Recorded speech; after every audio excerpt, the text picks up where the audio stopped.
La madrugada del 14 de marzo de 1941 cambió para siempre el rostro de la Ciudad de México.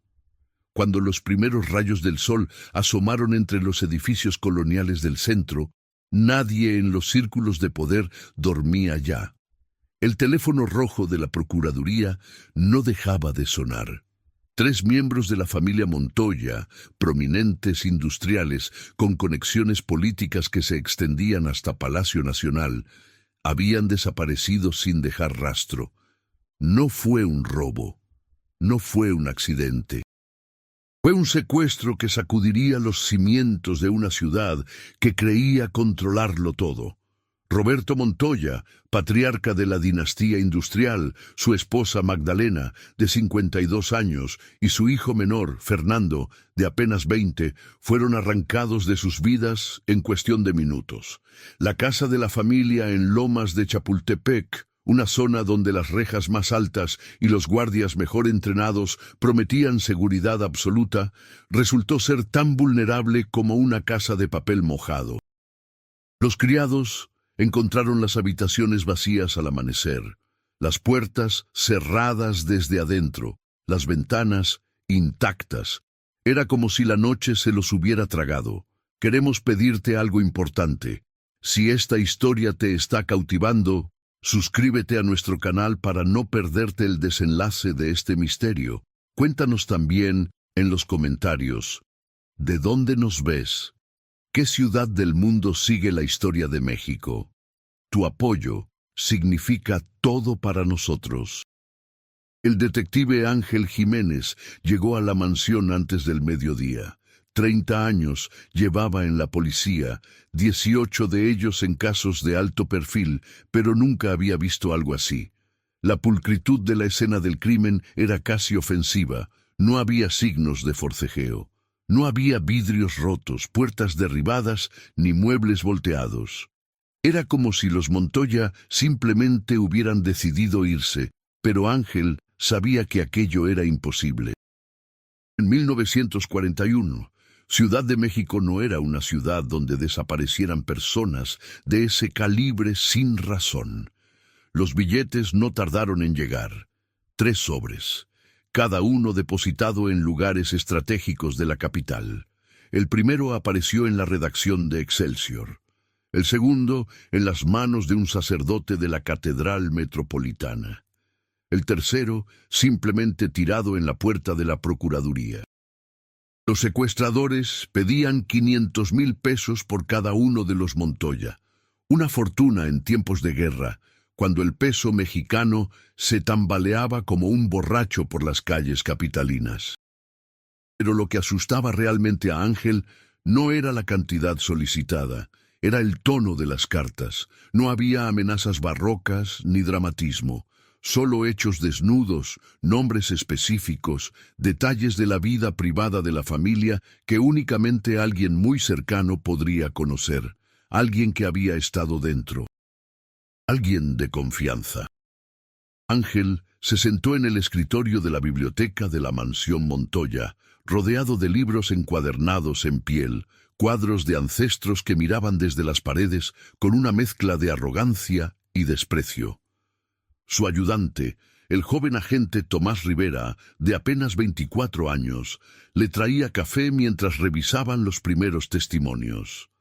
Tomás era ambicioso, brillante, con esa energía de quien aún cree que la justicia existe en este mundo. Don Ángel, los criados dicen que ninguno de ellos escuchó nada anormal esa noche, reportó Tomás, consultando sus notas. Pero hay algo extraño. La cocinera, Rosario, juró que vio luz bajo la puerta del despacho de Montoya cerca de las 2 de la mañana. Dijo que pensó que estaba trabajando. Ángel arqueó las cejas. Era el primer hilo tangible en una madeja que amenazaba con desenredarse en todas direcciones. ¿Y quién tiene acceso a ese despacho?, preguntó. La familia, los secretarios personales. Hay también un contador que viene 3 veces por semana. Ángel se levantó y caminó hasta el despacho. Era una habitación oscura, pesada, con cortinas de terciopelo burdeos que no dejaban entrar la luz del día. El escritorio era un monstruo de caoba y detrás había un cuadro de Porfirio Díaz, un guiño hacia los tiempos de gloria económica de la familia. En el piso, Ángel notó algo que los primeros policías en llegar habían pasado por alto, una pequeña mancha de barro, fresco todavía, que no pertenecía al resto de la casa impecablemente limpia. Lo levantó cuidadosamente, lo guardó en un sobre de papel. Tomás, necesito que hables con todos los empleados nuevamente. Pregunta específicamente por el contador, por ese señor que viene regularmente. Quiero saber todo sobre él. De dónde es, cuánto gana, si tiene deudas, si frecuenta cantinas, mujeres, casas de juego. Todo. En los siguientes 3 días, la ciudad se enteró del secuestro.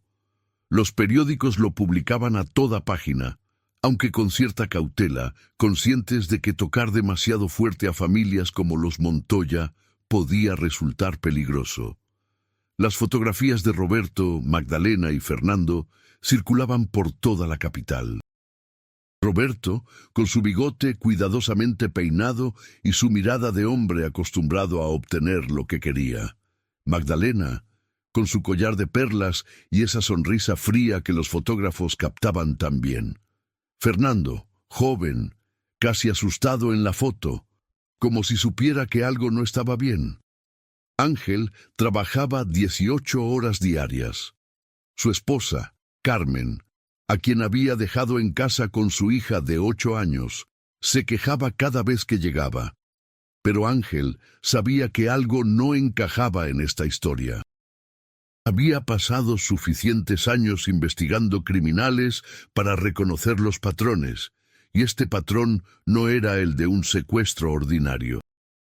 La noche del 4.º día, cuando Ángel estaba en su oficina, leyendo por 20ª vez los textos de los secuestradores, recibió una llamada. Era uno de sus informantes, un tipo llamado El Gato, que operaba en los barrios bajos de Tepito. Don Ángel, tengo información sobre esos Montoya, pero es peligrosa, muy peligrosa. Ángel se inclinó hacia el teléfono. Dime. Hay rumores de que el secuestro no es lo que parece, que hay gente adentro, gente importante, gente en el gobierno. Alguien quería que esto pasara. Cuando Ángel colgó, sintió el peso del caso cambiar. No era un crimen común. Era algo más profundo, algo que involucraba capas de corrupción que probablemente llegaban más arriba de lo que un detective de la Procuraduría podría jamás escalar. Al día siguiente encontró una nota en su escritorio. No había firma, solo 2 palabras. Ten cuidado. Las semanas pasaban sin avance aparente. Los secuestradores no respondían a los intentos de negociación. La familia Montoya estaba desesperada. Los hermanos mayores, Julio y Antonio, hombres de negocios sin el carisma de Roberto pero igualmente despiadados, se presentaron en la Procuraduría demandando resultados. Ángel los recibió en su oficina pequeña y austera, un contraste brutal con el lujo que estos hombres habitaban. «Detective, no nos importa cuánto cuesta», dijo Julio, un hombre de 55 años, con una cicatriz en la mejilla izquierda. «Queremos a nuestra familia de vuelta, viva». «Los secuestradores no han hecho contacto en 2 semanas», respondió Ángel meticulosamente honesto. «Eso me sugiere 2 cosas. O tenemos un tiempo limitado antes de que hagan algo drástico, o esto no es lo que parece». «¿Qué quieres decir con eso?», preguntó Antonio, el mayor, con una frialdad en los ojos que Ángel reconoció instantáneamente. Era la mirada de un hombre acostumbrado a resolver problemas mediante la violencia. «Quiero decir que he investigado secuestros durante años. Los secuestradores profesionales mantienen contacto, crean presión. Este silencio es anómalo. O están muertos ya, o los tienen en un lugar donde no pueden comunicarse, o... ¿O qué?», interrumpió Julio. «O esto es un asunto interno». Algo de la familia, algo que ustedes saben que yo no sé. El silencio que siguió fue ensordecedor. Ángel vio cómo los dos hermanos intercambiaban una mirada, apenas perceptible, pero suficiente. Sabían algo. Estaban protegiéndose a sí mismos o protegiéndose entre ellos. Cuando salieron de la oficina, Ángel pidió a Tomás que los siguiera discretamente. Necesitaba saber a dónde iban, con quién hablaban, qué era lo que guardaban en secreto. Tomás regresó 2 días después con un informe que cambió todo. Don Ángel Julio Montoya se reunió con el general Salinas en una casa en Coyoacán. Estuvieron juntos durante 3 horas. Después, Julio fue a ver al contador, ese señor del que le hablé hace semanas. Su nombre es Guillermo Pacheco. Ángel sintió que los pequeños fragmentos comenzaban a armarse en su mente como un rompecabezas macabro. ¿Dónde vive Guillermo Pacheco? En Colonia Roma. Un apartamento pequeño, nada como lo que uno esperaría de alguien que trabaja para los Montoya. Esa noche, Ángel y Tomás fueron al apartamento.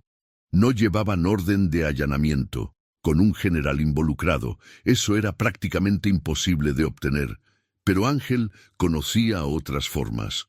Un portero amigo, una puerta que no estaba completamente cerrada, la oscuridad de una ciudad de México que prefería no hacer preguntas. El apartamento de Guillermo Pacheco era un caos. Papeles esparcidos por todas partes, botellas de mezcal vacías, un colchón sin hacer. Pero lo que capturó la atención de Ángel fue una carpeta bajo la cama. Adentro, documentos, registros de transacciones, dinero movido de cuentas de los Montoya a otras cuentas, cuentas anónimas, millones de pesos, desviados durante años. Señor, esto es robo corporativo a gran escala, susurró Tomás, con los ojos abiertos como platos. Ángel asintió lentamente. Roberto Montoya estaba siendo robado por su propio círculo íntimo, pero ¿era esto suficiente para un secuestro? ¿Suficiente para que un general del ejército estuviera involucrado? Faltaba algo, un eslabón. Cuando salieron del apartamento, Ángel supo que habían cruzado una línea. No había retorno. O resolvía este caso, o desaparecía como tantos otros lo habían hecho en esta ciudad. Esa noche, Ángel no fue a casa. Se fue a un hotel pequeño en el centro, uno donde nadie lo conocía, donde podía pensar sin que lo persiguieran. Su esposa lo llamó al día siguiente, furiosa. Él le dijo que estaba en stakeout. Era una mentira, pero una mentira necesaria. Lo que no sabía era que alguien lo estaba observando. Alguien que había visto sus movimientos, que sabía dónde iba, con quién hablaba, qué estaba descubriendo. Y esa persona estaba tomando medidas para asegurar que nunca llegara a la verdad. La primera amenaza llegó como un mensaje deslizado bajo la puerta de su habitación del hotel. No estaba firmado. Solo decía: algunos misterios no están destinados a ser resueltos. Abandona el caso o abandona la vida. Ángel sabía que era serio. En Ciudad de México, en 1941, las amenazas así no eran mera retórica, eran promesas. Pero Ángel Jiménez no era hombre de rendirse fácilmente. Había pasado 30 años en la policía precisamente porque creía, aunque cada día esa creencia se erosionaba un poco más, que la verdad importaba, que la justicia, aunque frágil y esquiva, valía la pena perseguir. Así que continuó. La investigación se bifurcó en 2 caminos que parecían no conectar, pero que Ángel intuía que convergerían eventualmente. Por un lado estaba la cuestión del dinero desviado, una operación sofisticada que implicaba complicidad dentro del sistema bancario y administrativo de los Montoya. Por el otro estaba la pregunta más inmediata y urgente: ¿dónde estaban Roberto, Magdalena y Fernando? Ángel decidió seguir ambos hilos simultáneamente, aunque sabía que esto lo metería en aguas más profundas de las que podría navegar solo. Necesitaba ayuda, pero no podía confiar en la policía formal. Demasiados ojos, demasiadas orejas conectadas a gente que no le quería viendo más. Fue entonces cuando contactó a Soledad Ruiz, una periodista de 38 años que trabajaba para una revista clandestina de investigación. Soledad era el tipo de persona que en 1941 no debería existir. Una mujer sola, sin marido, sin la protección que la sociedad mexicana creía que toda mujer necesitaba. Pero Soledad se protegía a sí misma con una inteligencia afilada como un cuchillo y un conocimiento de los secretos de la Ciudad de México que rivalizaba con el de Ángel. Se encontraron en una cantina pequeña en Mixcoac, un lugar que no frecuentaban ni policías ni políticos de poder. Soledad llegó con un abrigo gris que la hacía casi invisible, su cabello rubio oscuro recogido en un moño apretado. Sus ojos eran grises, atentos, siempre escaneando el ambiente. ¿Por qué me llamaste, detective?, preguntó ordenando un café que el mesero trajo con rapidez. Porque necesito que publiques la verdad sobre los Montoya, pero no la verdad que el público sabe, la verdad que está debajo. Soledad sonrió, un gesto que no llegó a sus ojos. La verdad es un lujo en estos tiempos. ¿Qué verdad exactamente? Ángel le mostró los documentos que había encontrado en el apartamento de Guillermo Pacheco. Los ojos de Soledad se agrandaron levemente. Esto es suficiente para arruinar familias enteras. Suficiente para que gente poderosa decida que desaparezcas. Lo sé. ¿Y aún así quieres que publique? Quiero que indagues, que busques conexiones que yo no pueda buscar. Tienes acceso a círculos que yo no tengo. Periodistas, intelectuales, gente que habla cuando no deberían. Soledad se reclinó en su silla, estudiando a Ángel como si fuera un espécimen científico particularmente interesante. ¿Qué es lo que realmente quieres, detective? ¿Justicia o verdad? No es lo mismo. En México, casi nunca. Pero Soledad aceptó colaborar. Era el tipo de desafío que buscaba, desenredar una madeja de corrupción tan entrelazada que parecería imposible, pero que ella sabía que era posible si buscabas en los lugares correctos y hacías las preguntas correctas a la gente correcta. Durante las siguientes 2 semanas, mientras Soledad tiraba de los hilos de su red de fuentes, Ángel se enfocó en Guillermo Pacheco. El contador había desaparecido de su apartamento, dejando atrás solo la evidencia que Ángel había encontrado. Esto confirmó lo que Ángel ya sospechaba. Pacheco sabía demasiado y había sido silenciado. Si no estaba muerto ya, estaba en algún lugar donde no podía hablar. Pero Ángel tenía una ventaja. Antes de desaparecer, Pacheco había visitado a su hermana en Xochimilco, un pueblo a las afueras de la Ciudad de México. La hermana, una mujer llamada Hortensia, aún vivía allí. Cuando Ángel llegó a su casa, una pequeña vivienda de adobe pintada de azul, la encontró asustada, pero dispuesta a hablar. «Mi hermano estaba metido en algo peligroso», dijo Hortensia, ofreciendo a Ángel agua de Jamaica, que bebió agradecido. Hacía meses que decía que tenía miedo, que algo malo iba a pasar. Yo le decía que saliera de ese trabajo, que los Montoya eran gente peligrosa, pero él decía que no podía, que sabía demasiado. ¿Sabía demasiado sobre qué?, preguntó Ángel. Hortensia dudó. Sus manos temblaban ligeramente. Ángel reconoció el miedo en sus ojos, ese miedo particular que viene cuando se sabe que contar un secreto puede costar vidas. Sobre lo que el señor Montoya estaba haciendo con el dinero de la familia. Guillermo decía que iba a lugares oscuros. Decía que había gente del gobierno involucrada, gente en el ejército, que estaban financiando cosas que no debían financiarse. ¿Qué tipo de cosas? No sé exactamente, pero Guillermo estaba asustado. Dijo que si algo le pasaba, debería hablar con alguien de confianza, que había escondido documentos en un lugar seguro. ¿Dónde? Hortensia se levantó y caminó hacia una pequeña estantería. Sacó un libro, aparentemente al azar, y de su interior extrajo una llave. En la estación de ferrocarriles. Casilla número 47. Mi hermano me dio esta llave hace 3 meses y me hizo jurar que no se la diría a nadie a menos que algo le pasara. Esa noche, Ángel fue a la estación de ferrocarriles. Era un edificio antiguo, con los ecos de cientos de viajeros resonando en sus pasillos.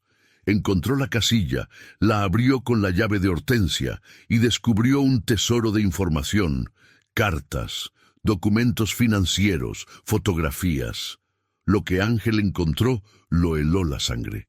Las cartas eran de Roberto Montoya a un general de división cuyo nombre Ángel conocía demasiado bien, General Emilio Salinas, el mismo que Julio Montoya había visitado días atrás. En las cartas, Roberto describía un esquema de financiamiento para operaciones clandestinas del ejército. Operaciones que no eran autorizadas por el gobierno central, operaciones que servían intereses personales del general Salinas. Pero había más. Había una última carta, escrita apenas días antes del secuestro, donde Roberto expresaba sus dudas. Decía que quería salirse, que estaba asustado de lo que estaba pasando, que pensaba ir a las autoridades federales. La carta terminaba con una frase que resonó en la mente de Ángel. Espero que puedas entender que he llegado al límite de lo que puedo tolerar. Ya no puedo ser cómplice de esto. Cuando Ángel finalmente se reunió con Soledad una semana después, el cuadro estaba más claro, aunque también más oscuro. He encontrado confirmación, dijo Soledad, hojeando sus notas. Roberto Montoya quería salirse hace meses.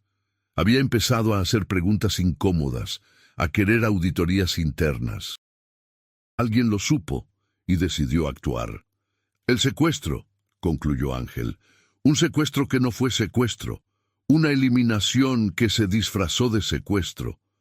Ángel sintió el peso de esto. Si tenía razón, entonces Roberto, Magdalena y Fernando ya no estaban vivos. Habían sido asesinados y sus cuerpos ocultados en algún lugar donde nunca serían encontrados. El secuestro era una cortina de humo, una distracción para mantener a la policía buscando en la dirección equivocada mientras se destruían evidencias y se aseguraba el silencio de aquellos que sabían demasiado. ¿Qué hacemos con esto?, preguntó Soledad. Ángel se quedó en silencio durante un largo tiempo. Sabía que, si publicaban esto, si presentaba esta evidencia formalmente, no sobreviviría. El general Salinas tenía alcance suficiente para hacer que un detective de la Procuraduría desapareciera tan fácilmente como había desaparecido Roberto Montoya. Pero también sabía que si no lo hacía, entonces Roberto, Magdalena y Fernando morirían una segunda vez, en el olvido, sus muertes reducidas a un misterio sin resolver que se desvanecería con el tiempo. Necesitamos un plan, dijo finalmente. Algo que nos proteja a ambos. Algo que haga público lo que sabemos, de manera que sea imposible silenciarnos sin alertar al mundo. Lo que Ángel no sabía era que Tomás, su joven ayudante, había sido comprometido. Durante una de sus investigaciones de rutina, Tomás había sido contactado por un hombre que no le dijo su nombre, pero que llevaba el uniforme de un oficial militar de alto rango. El hombre simplemente le ofreció dinero, más dinero del que Tomás ganaría en toda su vida como policía, a cambio de información sobre lo que Ángel estaba descubriendo. Tomás estaba en deuda, su madre estaba enferma, sus hermanos menores necesitaban dinero para la escuela. La tentación fue demasiado grande, y así, sin que Ángel lo supiera, Cada avance que hacían era reportado inmediatamente a quienes querían que el caso permaneciera enterrado. Una mañana, Ángel fue a la Procuraduría y encontró su escritorio vacío. Todos sus archivos sobre el caso habían desaparecido. Sus colegas lo evitaban, como si el solo hecho de hablarle pudiera contagiarlos con una enfermedad terminal. Y cuando intentó hablar con su superior, le dijeron que el caso estaba siendo reasignado a personal más experimentado, y que Ángel debería tomar un descanso bien merecido. Era una orden velada: dejar de investigar o enfrentar las consecuencias. Ángel fue a su casa esa noche, y por primera vez en semanas abrazó a su hija pequeña como si fuera la última vez que la vería. Su esposa lo miró con una mezcla de miedo y resignación. Ella sabía lo que esto significaba. Sabía que su marido había llegado a un punto sin retorno. «¿Qué vas a hacer?», preguntó ella, aunque probablemente ya conocía la respuesta. «Lo que siempre he sabido que tendría que hacer», respondió Ángel. La siguiente noche, Ángel fue a ver a Julio Montoya.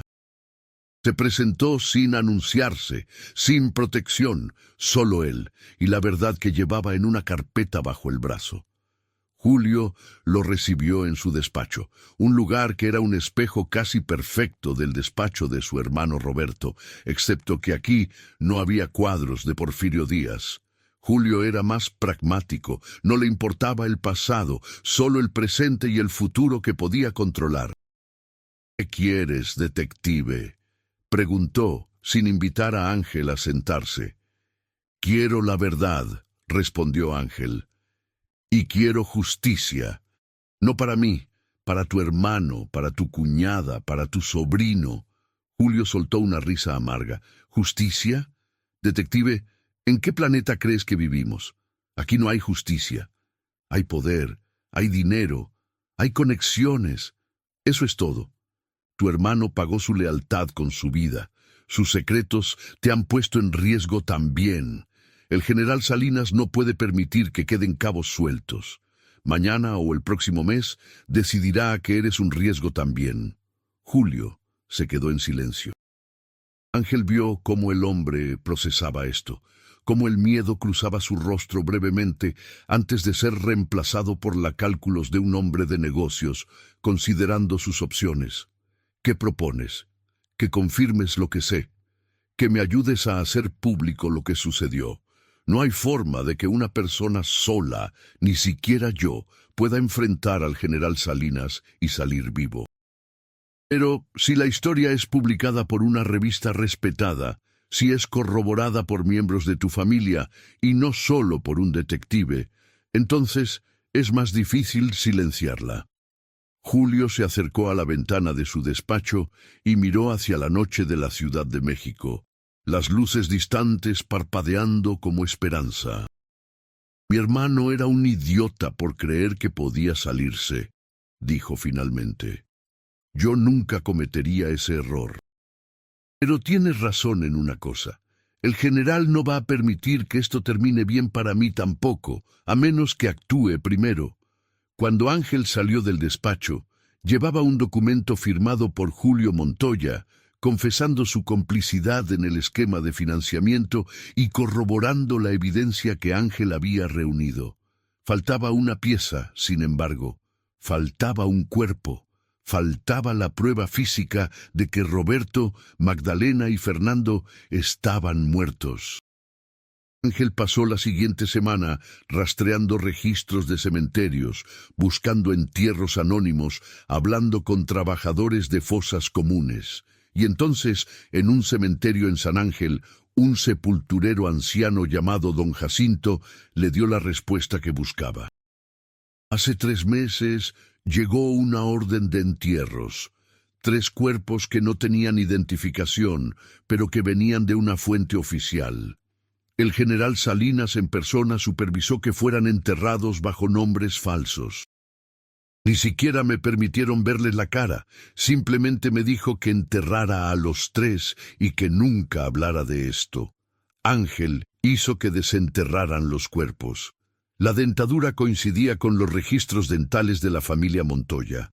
Todos murieron aproximadamente al mismo tiempo, según el forense. Las causas de muerte fueron contusiones severas. La familia Montoya había sido golpeada hasta la muerte. La publicación de la verdad no llegó como Ángel esperaba. No fue una explosión de revelación, sino más bien un escurrimiento gradual de información que los periódicos no podían ignorar por completo. Soledad publicó el primer artículo en su revista clandestina. Asesinatos en la familia Montoya, la corrupción en Palacio Nacional. La pieza era meticulosa, cuidadosamente documentada, con todas las conexiones trazadas de manera que era imposible negarlas sin parecer patético. Julio Montoya confirmó públicamente lo que había confesado a Ángel. El periódico Excelsior recogió la historia, aunque con cierta cautela, consciente de que tocaban a gente demasiado poderosa. Pero una vez que una publicación respetada había tocado la historia, otras siguieron. En cuestión de días, el asesinato de la familia Montoya fue la noticia principal de la Ciudad de México. El general Emilio Salinas emitió un comunicado negando todas las acusaciones, pero nadie le creyó realmente. La corrupción militar era de conocimiento público, un secreto a voces que nadie se atrevía a decir completamente en voz alta. Esto fue diferente. Esto fue un general asesinando a personas prominentes para encubrirse a sí mismo. Esto fue sangre, no solo dinero movido en las sombras. Hubo presión sobre la Procuraduría para que abriera una investigación formal. El fiscal general, un hombre llamado licenciado Bermúdez, que tenía sus propias ambiciones políticas, decidió que era el momento de hacer un movimiento que lo colocara en el lado correcto de la historia. Ordenó la reapertura del caso bajo supervisión federal. Ángel fue restaurado a su posición, se le asignó un equipo, se le permitió reanudar su investigación de manera formal, lo cual significaba que tenía acceso a recursos, a archivos, a poder del Estado detrás de él. El interrogatorio del general Salinas fue llevado a cabo en las oficinas federales, no en una comisaría de policía. Salinas llegó en uniforme completo, con un abogado privado de los mejores del país. Se negó a responder la mayoría de las preguntas, argumentando inmunidad. Pero lo que importaba no era su confesión, era evidente que nunca la daría, sino la acumulación de evidencia que Ángel presentó. Los documentos financieros, las cartas de Roberto Montoya, los testimonios de empleados que habían sido testigos de conversaciones comprometedoras, el análisis forense de los cuerpos, todo apuntaba hacia una dirección. Salinas había ordenado los asesinatos para silenciar a Roberto Montoya y evitar que se expusieran sus operaciones clandestinas. Pero la justicia en México en 1941 no era simple. El general Salinas tenía amigos en lugares altos, amigos en Palacio Nacional, amigos en el ejército que no querían ver a uno de los suyos caer por algo tan mundano como un asesinato. Las negociaciones comenzaron en las sombras. Ángel no era invitado a estas conversaciones, pero las oía susurradas en los pasillos de la Procuraduría, en conversaciones telefónicas que escuchaba accidentalmente. El acuerdo final fue bochornoso en su compromiso. Salinas sería trasladado de su posición de poder, enviado a una comandancia en una remota provincia del norte del país. Una especie de exilio dorado. A cambio, no habría cargos formales, no habría juicio, no habría pena de muerte, aunque Ángel supo desde el principio que aquello nunca iba a suceder de todos modos. Cuando Ángel se enteró del acuerdo, sintió algo quebrarse dentro de él, toda la sangre, todo el riesgo, toda la investigación. ¿Y para qué? Para que un general perdiera un puesto y fuera enviado a otra parte del país, donde probablemente tendría un ejército privado bajo su control. Fue Soledad quien lo encontró un día después, sentado en una cantina a mediodía, bebiendo mezcal solo. «No es un final satisfactorio», dijo ella, sentándose sin ser invitada. «No es un final en absoluto. Es más de lo que muchos casos obtienen. Al menos ahora el público sabe la verdad. Al menos ahora la gente entiende que un general mató a una familia para proteger su propio poder. Y nada cambiará. Mañana habrá otro general haciendo lo mismo, en otra ciudad, con otra familia. Esto es México, Soledad. La corrupción es como el aire que respiramos. No puedes vencer algo que es tan fundamental para cómo funciona este país». Soledad se quedó en silencio. Ángel sabía que ella no lo contradecía porque sabía que tenía razón. Lo que Ángel no sabía era que Tomás lo había traicionado. Cuando Ángel finalmente se enteró, por una confesión accidental que Tomás hizo mientras estaba borracho en una cantina, sintió otra parte de sí mismo morir. El joven que creía en la justicia, el joven que era su ayudante, el joven que Ángel había casi considerado un hijo, lo había vendido a los hombres que querían verlo muerto. Pero cuando Ángel lo confrontó, Tomás simplemente se encogió de hombros. «¿Para qué, señor? ¿Para que otro detective llegue y haga lo que usted hace? El sistema está corrompido desde la raíz. No hay forma de ganar. Al menos con el dinero que recibí puedo ayudar a mi familia». Eso es más de lo que pude hacer siendo policía honesto. Ángel no lo arrestó. No pudo. Porque en el fondo sabía que Tomás tenía razón. El sistema estaba corrupto desde la raíz, y los hombres como Ángel que se empeñaban en mantener algo de integridad simplemente estaban luchando contra la marea con una cucharita.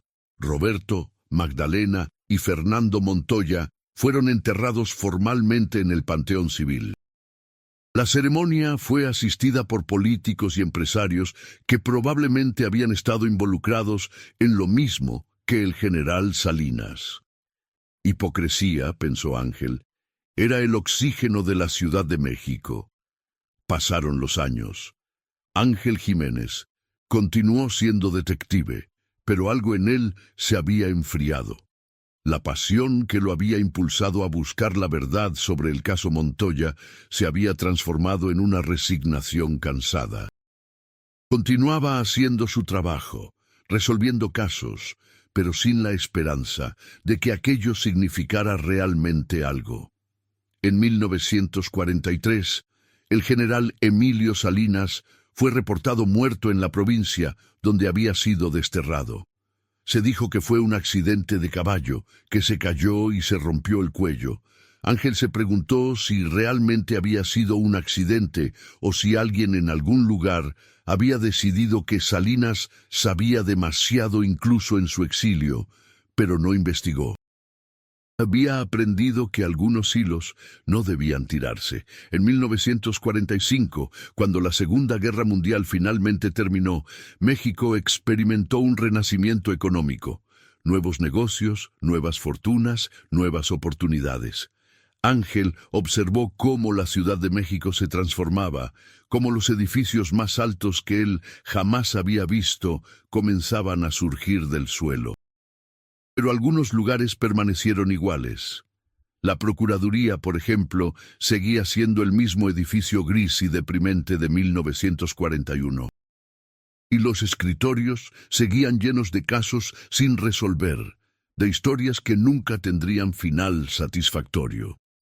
Fue en 1950 cuando Ángel fue contactado nuevamente por Soledad Ruiz. Ella había dejado de ser periodista hacía años. La vida de una mujer persiguiendo historias de corrupción era eventualmente agotadora, y ahora trabajaba como investigadora privada.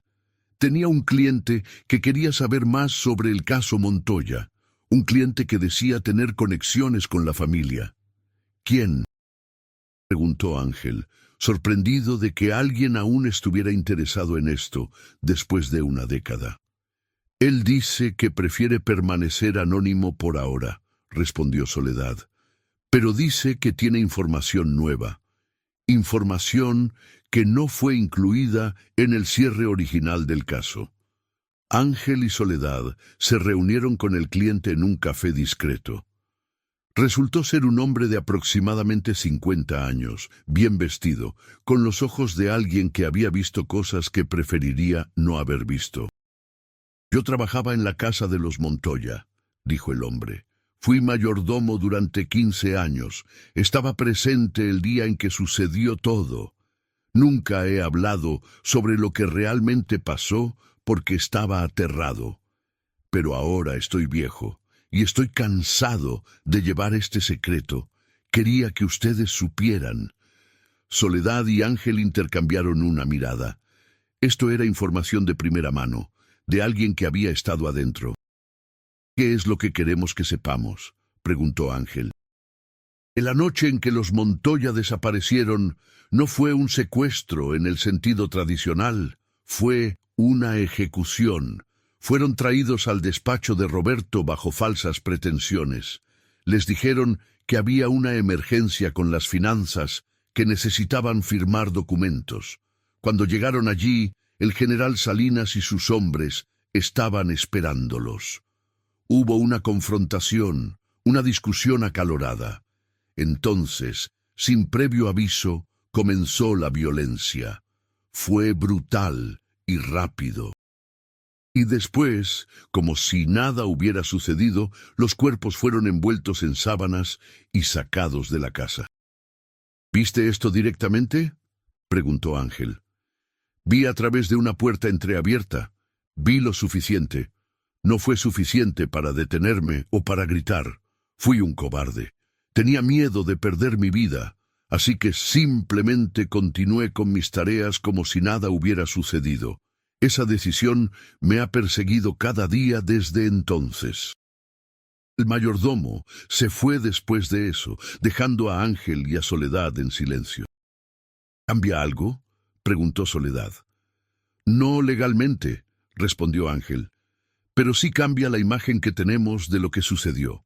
Confirma lo que siempre sospechamos, que fue deliberado, premeditado, sistemático. No fue un arrebato de violencia, fue un asesinato planificado». Durante los siguientes días, Ángel compiló esta información con todo lo que ya tenía y lo presentó a sus superiores. Pero la respuesta fue la misma que siempre había sido, que era demasiado tarde, que el caso estaba cerrado, que no hay punto en reabrirlo ahora.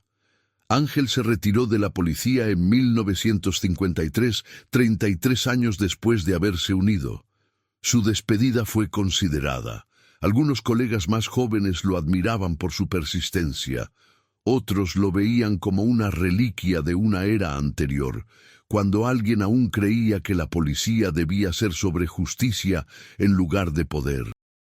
Se fue a vivir a una pequeña casa en San Ángel, el mismo pueblo donde años atrás había visitado a don Jacinto el sepulturero. Pasó sus días leyendo, pensando, observando cómo la Ciudad de México continuaba transformándose fuera de su ventana. Fue en 1965 cuando Tomás Rivera lo visitó. Tomás ahora era un hombre de mediana edad, con hijos propios, trabajando en un despacho de abogados. Venía a pedir perdón. «No esperaba que usted estuviera vivo todavía», dijo Tomás nerviosamente, sentándose en la silla que Ángel le ofrecía. «¿Así que rezabas por mi muerte?», preguntó Ángel sin malicia, simplemente estableciendo un hecho. «No, pero sabía que mi traición había puesto su vida en riesgo. Esperaba que, de alguna manera, todo esto le hubiera alcanzado. Casi lo hace, pero aquí estoy, más viejo, más cansado, pero vivo». Tomás lloró ese día, realmente lloró, las lágrimas corriendo por sus mejillas mientras se disculpaba por sus decisiones de años atrás. Ángel lo escuchó, y cuando Tomás finalmente se fue, Ángel no lo perdonó completamente, pero tampoco lo condenó. Lo que Tomás había hecho había sido una elección hecha bajo presión, y Ángel comprendía que las personas hacen cosas bajo presión que no harían en tiempos de paz. Los años 60 trajeron cambios a México. Transformaciones políticas, sociales, culturales. La Ciudad de México bullía con energía joven, pero para Ángel, observando desde su casa en San Ángel, parecía que la corrupción simplemente se había adaptado a las nuevas realidades. Los nombres cambiaban, los métodos evolucionaban, pero la esencia seguía siendo la misma. El poder protegía al poder. Soledad Ruiz lo visitaba ocasionalmente. Ella también se había retirado, aunque nunca completamente. Seguía escribiendo artículos ocasionales, investigando historias que la fascinaban. Pero en 1968, cuando los estudiantes se levantaron contra el gobierno, cuando la masacre de Tlatelolco sucedió, incluso Soledad perdió algo de su fuego. Era difícil ser idealista en una México donde el gobierno disparaba contra sus propios ciudadanos. «Creo que tenías razón desde el principio», le dijo Soledad a Ángel un día de 1970, sentada en su pequeño patio bajo un árbol viejo. «La corrupción es más fuerte que la verdad. El poder es más fuerte que la justicia». «Siempre fue así», respondió Ángel. «Simplemente tomó décadas para que yo lo aceptara realmente». «¿Te arrepientes? De perseguir el caso Montoya, quiero decir. Si tuvieras que volver atrás, ¿harías algo diferente?» Ángel reflexionó sobre esto durante un largo tiempo. «No, incluso ahora, incluso sabiendo que nada realmente cambió, no puedo arrepentirme de haberlo perseguido. Porque alguien tenía que dejar testimonio de lo que sucedió. Alguien tenía que decir la verdad, aunque fuera solo para hablar contra el silencio. Si todos renunciamos a la verdad, entonces la corrupción simplemente se expande sin resistencia alguna». En 1975, Julio Montoya murió. El periódico publicó su obituario, mencionando que había sido un empresario prominente, sin mucho más detalle. Ángel se enteró por casualidad cuando leyó el periódico en una cafetería. Julio había vivido una vida larga, se suponía, más de lo que muchas otras personas involucradas en el caso Montoya habían hecho. Fue ese mismo año cuando se produjo la reunión final. Un estudiante de una universidad en la Ciudad de México estaba escribiendo una tesis sobre corrupción política en México, y su profesor lo dirigió hacia la historia del caso Montoya. El estudiante, un joven llamado Carlos, eventualmente rastreó a Ángel y le pidió una entrevista. Ángel accedió. No sabía por qué exactamente. Tal vez porque sabía que no viviría para siempre y quería que alguien, en algún lugar, tuviera el relato completo. No la versión de los periódicos, sino la verdad completa, en toda su complejidad moral y su ambigüedad. Durante 3 días, Ángel le contó todo a Carlos. Le contó sobre las amenazas, sobre los compromisos morales que tuvo que hacer, sobre cómo finalmente el sistema había prevalecido sobre la verdad. Le contó sobre el viaje hasta San Ángel para hablar con don Jacinto. Le contó sobre las cartas de Roberto Montoya. Le contó sobre su traidor Tomás Rivera y cómo finalmente lo había perdonado. Carlos escuchó con la intensidad de alguien que se daba cuenta de que estaba escuchando un relato histórico que de otra forma podría haberse perdido completamente. ¿Cree que la verdad importó?, preguntó Carlos al final. Sí y no, respondió Ángel. La verdad importó porque, en la ventana de tiempo que estuvo disponible, el mundo supo que un general había cometido un asesinato y se había salido prácticamente impune. Eso importó, pero no importó en el sentido de que cambió el sistema. El sistema continúa. Los generales continúan asesinando. Las familias continúan siendo eliminadas. Pero al menos esta verdad está aquí. Está documentada. Alguien puede leerla años después y entender que hubo una resistencia, que hubo gente dispuesta a perseguir la verdad, incluso cuando fue peligroso hacerlo. Carlos publicó su tesis y aunque no obtuvo una atención masiva, no era un bestseller, fue reseñada en algunos círculos académicos y periodísticos. La historia del caso Montoya, el relato de Ángel Jiménez, fue redescubierta por una nueva generación de mexicanos interesados en su propia historia. Soledad murió en 1980. Fue un ataque al corazón, rápido y sin previo aviso, mientras estaba leyendo el periódico en su apartamento. Ángel sintió su muerte de manera más profunda de lo que había esperado. Soledad había sido su aliada, su confidente, su conexión a la verdad durante los años más oscuros del caso Montoya. Sin ella, Ángel se sintió más solo. Ángel Jiménez murió en 1987 a los 89 años, en la misma casa pequeña en San Ángel donde había pasado sus últimas décadas de vida. Su muerte fue sin fanfarria. Algunos periódicos publicaron breves obituarios mencionando su carrera en la policía, pero pocos reconocieron su rol en la investigación del caso Montoya, que para entonces casi había sido olvidado por el público general. Pero la historia no terminó con la muerte de Ángel.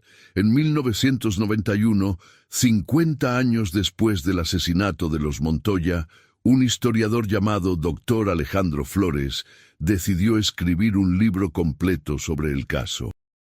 Rastreó cada documento, cada entrevista, cada evidencia que aún permanecía. Visitó la tumba de Ángel Jiménez en el Panteón Civil y dejó flores. Entrevistó a Carlos, el estudiante que ahora era profesor, que le facilitó acceso a todas las notas de sus conversaciones con Ángel. El libro, titulado Asesinato en la sombra, el caso Montoya de 1941, se convirtió en un bestseller inesperado. De repente, el trabajo de vida de Ángel Jiménez fue reconocido. Se hablaba de él como un héroe, un detective que se había atrevido a desafiar el poder en su momento más peligroso. Las nuevas generaciones de mexicanos leyeron sobre el caso Montoya y comprendieron que incluso en tiempos de corrupción absoluta había habido resistencia. Lo que hizo el libro de Flores diferente fue que no idealizaba a Ángel.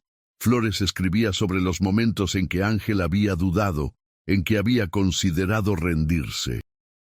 Escribía sobre Tomás Rivera y su traición, no como un evento unidimensional de villanía, sino como una decisión humana tomada bajo circunstancias imposibles. Escribía sobre Soledad Ruiz, no como una heroína sin mácula, sino como una mujer compleja que batallaba con los límites de lo que un solo periodista podía lograr. Lo más importante que Flores hizo fue entrevistar a los últimos testigos vivos. Encontró a Hortensia, la hermana de Guillermo Pacheco, viviendo en un asilo en Xochimilco, de 93 años. Ella le confirmó todo lo que Ángel había dicho sobre su hermano, sobre la carpeta de documentos que había dejado en la estación de ferrocarriles. Flores también encontró registros que mostraban que el general Emilio Salinas había muerto exactamente como se había reportado, en un accidente de caballo en 1943. Pero también encontró memorandos confidenciales que sugerían que quizás el accidente no había sido completamente accidental. Alguien, en algún lugar, había decidido que Salinas era una responsabilidad. Alguien había asegurado que los secretos del general permanecieran enterrados con él. Cuando el libro fue publicado, hubo especulación sobre estos temas. Algunos críticos atacaron a Flores por presentar teorías sin prueba directa. Otros lo elogiaron por su disposición a explorar las complejidades morales de la historia mexicana. Lo que el libro logró fue transformar el caso Montoya de un incidente olvidado en un símbolo de algo más grande: la lucha entre la verdad y el poder en México. Las universidades comenzaron a enseñar sobre el caso, los historiadores escribieron tesis al respecto, y lo más importante, nuevas generaciones de detectives y periodistas encontraron inspiración en la historia de Ángel Jiménez. En 1993, la Ciudad de México dedicó una pequeña placa en la Procuraduría General de la República en honor a los investigadores que persistieron en la búsqueda de la verdad a pesar de los obstáculos. No mencionaba específicamente a Ángel Jiménez, pero todos sabían quién era el sujeto principal. En 2001, 60 años después del asesinato de los Montoya, un historiador forense descubrió algo nuevo. Mientras investigaba archivos militares que habían sido recientemente desclasificados, encontró documentos que sugerían que Roberto Montoya había estado considerando ir no solo a las autoridades federales, sino también al periódico The New York Times. Había planificado revelar el esquema completo del general Salinas internacionalmente.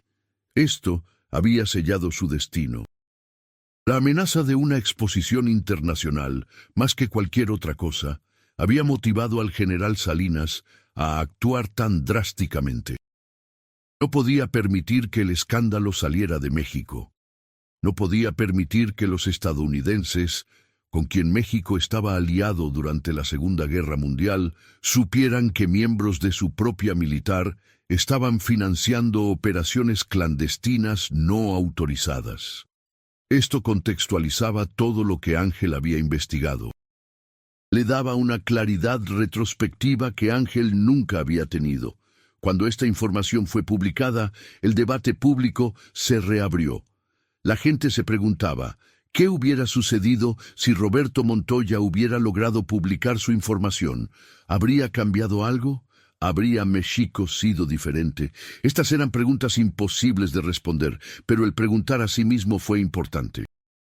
Lo que hizo la redescubierta del caso Montoya fue inspirar un movimiento por mayor transparencia en el gobierno mexicano.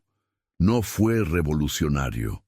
El cambio fue lento, incremental, pero el caso Montoya se convirtió en un símbolo de por qué la transparencia importaba, de por qué la rendición de cuentas era esencial, incluso si a veces parecía que nunca se alcanzaría. En 2010, cuando México celebraba su bicentenario de independencia, el doctor Flores fue invitado a hablar en la Biblioteca Nacional sobre el legado del caso Montoya. En su discurso, Flores dijo algo que resonó profundamente. El detective Ángel Jiménez no salvó a la familia Montoya. No pudo. Habían sido asesinados por fuerzas demasiado poderosas, pero Ángel hizo algo que probablemente fue más importante. Se rehusó a permitir que su muerte fuera silenciada. Se rehusó a aceptar la narrativa oficial que los secuestros eran simplemente crimen común. Ángel entendió que en una sociedad corrupta, el acto más revolucionario es la verdad. No la verdad como arma, no la verdad como vendetta, sino la verdad como testimonio, la verdad como un acto de resistencia contra el olvido. El legado final de Ángel Jiménez no fue resolver el caso Montoya, o más bien, resolverlo fue solo el comienzo. Su legado fue demostrar que incluso cuando el sistema falla, incluso cuando la corrupción prevalece, hay valor en la persecución de la verdad. Incluso cuando la verdad no puede salvar vidas, puede honrar la memoria de aquellos cuyas vidas fueron arrebatadas. La Ciudad de México continuó creciendo, transformándose, enfrentando nuevos desafíos.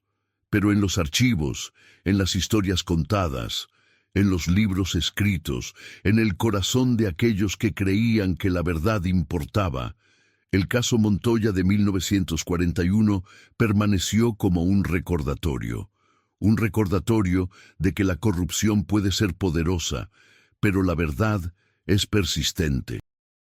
Un recordatorio de que una sola persona, armada con integridad y determinación, puede dejar un marca que durará mucho después de que se haya ido. Un recordatorio de que, en México, En 1941, en una ciudad de violencia y secretos, un detective llamado Ángel Jiménez se rehusó a mirar hacia otro lado. Y ese acto simple de negación, ese acto de insistencia en la verdad, resonaría a través de las décadas, tocando a personas que nunca lo conocerían, inspirándolas a buscar la verdad en sus propias vidas, en sus propias comunidades. La sombra de 1941 no se había disipado, se había transformado en luz. Una luz débil, quizás, una vela en la oscuridad, pero una luz de todas formas. Y eso, al final, era todo lo que un detective cansado en una ciudad corrompida podía esperar dejar atrás.